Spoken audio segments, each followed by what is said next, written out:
Hey, thanks for stopping by and checking this out today. We are going to be looking at John Mayer's Slow Dancing in a Burning Room today. I've had a few students requesting this as of late.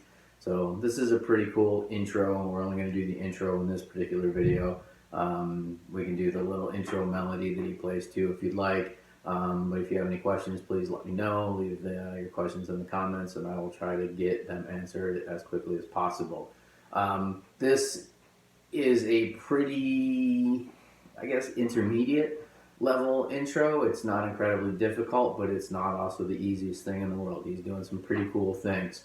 A lot of players like to think of it as a single note kind of guitar lick phrase, but he's also using some chordal things in there. And so I think it is easiest to be able to start to see things in chord shapes with this intro, not necessarily just as scale tones or scales and individual notes. It's really chordally based. There's a few individual note licks in there, but for the most part, he's playing either major thirds and minor thirds, or he's doing double stops or perfect fourth intervals. So we'll get into it. This first starts out with a single note lead in, which is going to be sliding to the 11th fret on the A string and landing on the 9th fret on the G string, and then he vibratos that note. Well, now he immediately gets into the chords, and so again, the right hand stuff here, I'm using my thumb and my first finger to basically play these notes.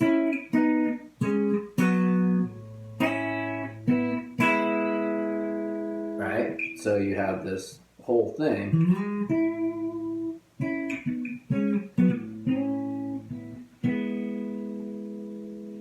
And ultimately, this is what's going on again. So you slide on the A string to the 11th fret, 9th fret on the G string.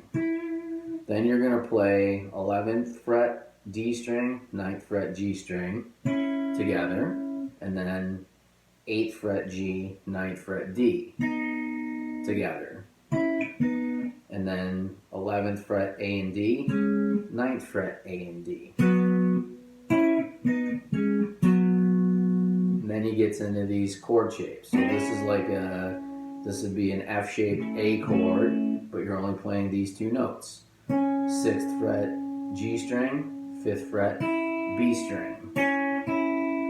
Then you're moving to what would be a D-shaped chord right here. This is going to be an E chord here. You're only playing the 4th fret G string and the 5th fret B string. And then to do that, it's going to be easiest if you use, instead of playing a D chord conventionally, use your first finger and your second finger to play those two notes. Again, the 4th fret G, 5th fret B, because you're going to need your ring finger to come down here and play this G sharp on the D string for the third chord shape. Putting that whole thing together.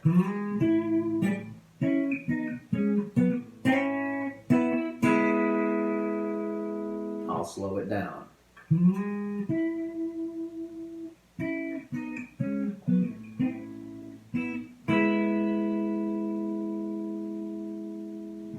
The next pass through starts pretty much the same way. Instead of sliding on the A string, however, you're just going to play these two notes on the D string, the 11th fret, and the G string, 9th fret, and you play them together. And he just holds those a little bit.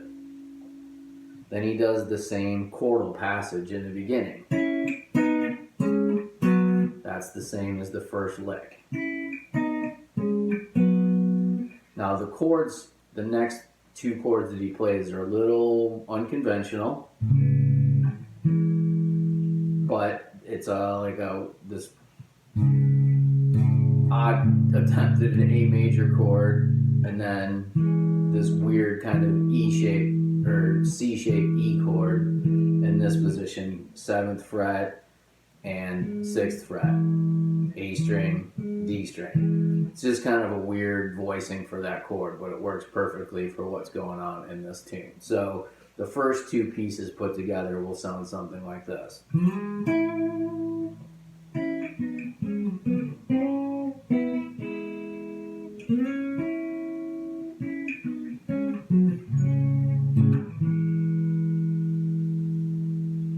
Then when he gets into the third part, he changes the whole intro for it completely. And in this case, he does those two notes, those are the same, yes, but now he does this little lick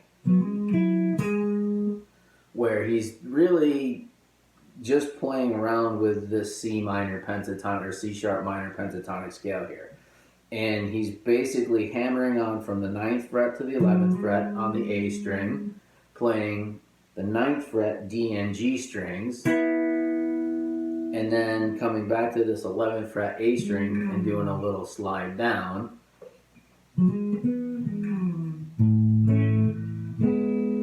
And then he does this A major bar chord. And it's separated a little bit where he plays the bass note and then the higher notes. So you have time to do it.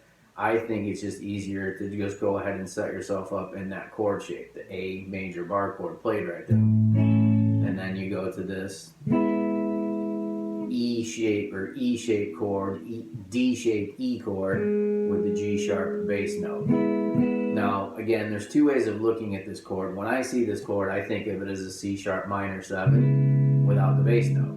To me, it's the same chord shape. I'm just not playing that C sharp bass note.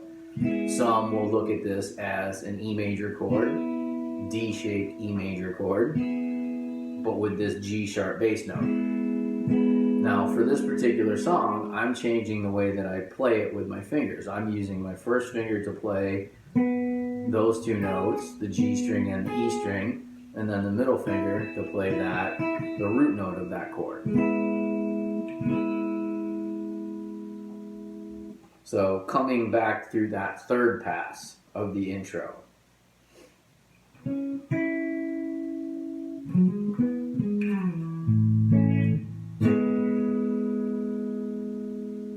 Now the fourth one has its own little intro part again. He simply does this cool thing where he does a hammer on the A string, 9 to 11 fret, and on the D string, 9 to 11. And then he hangs on that note just a little bit.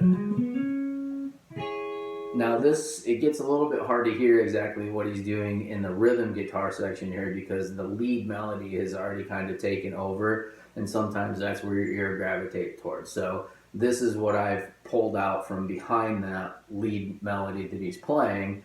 This is what my ears have picked out of it. Again, he does this hammer on from 9 to 11 on the A string, and then a hammer on from 9 to 11 on the D. Holds that 11th fret D string, and then plays the 9th fret G, B, and E string. And that's really just the high notes of a C sharp minor chord.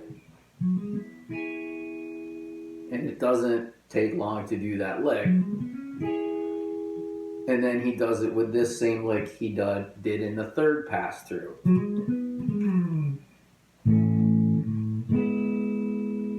Where he resolves back to the A major and then this E with a G sharp bass note, my fault. So the fourth time through.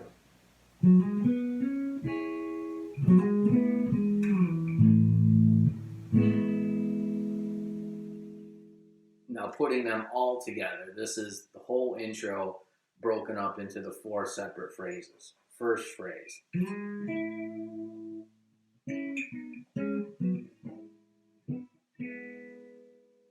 Second phrase.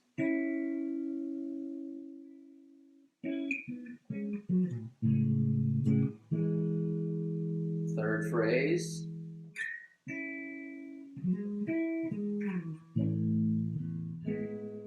then the fourth phrase.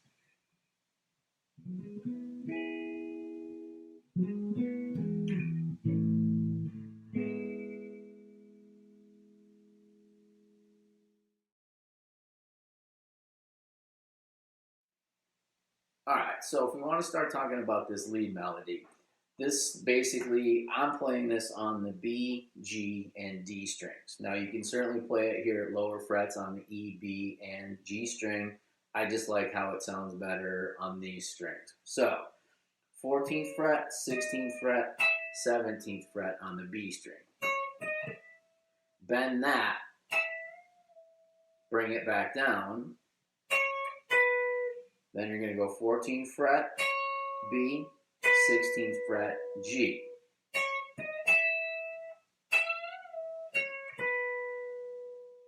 There's that first phrase.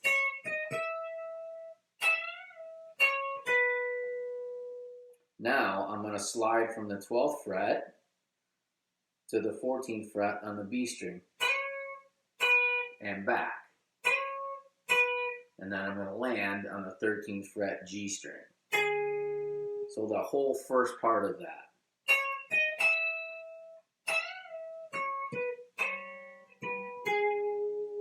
Slow it down.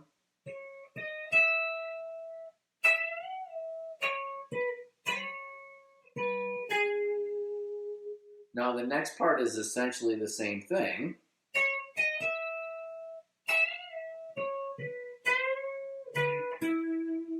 I play it, it's, you're coming to the same note, which is this B, and this is going to be the 16th fret on the G string, but instead of sliding it like I did here, I'm bending it,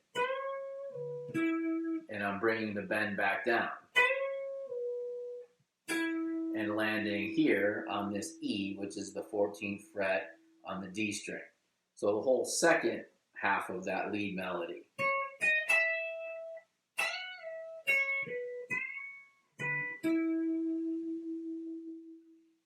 Both of them together.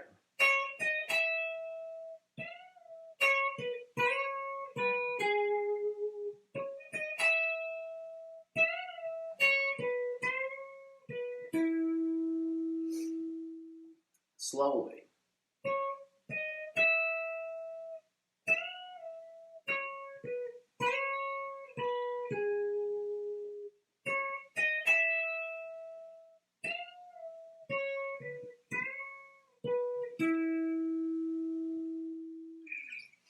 And that's what I do for the intro of Slow Dancing in a Burning Room. I look forward to comments and questions. Let me know what you guys think, and we'll try to get to the rest of this. So thanks for checking it out. See you all next time.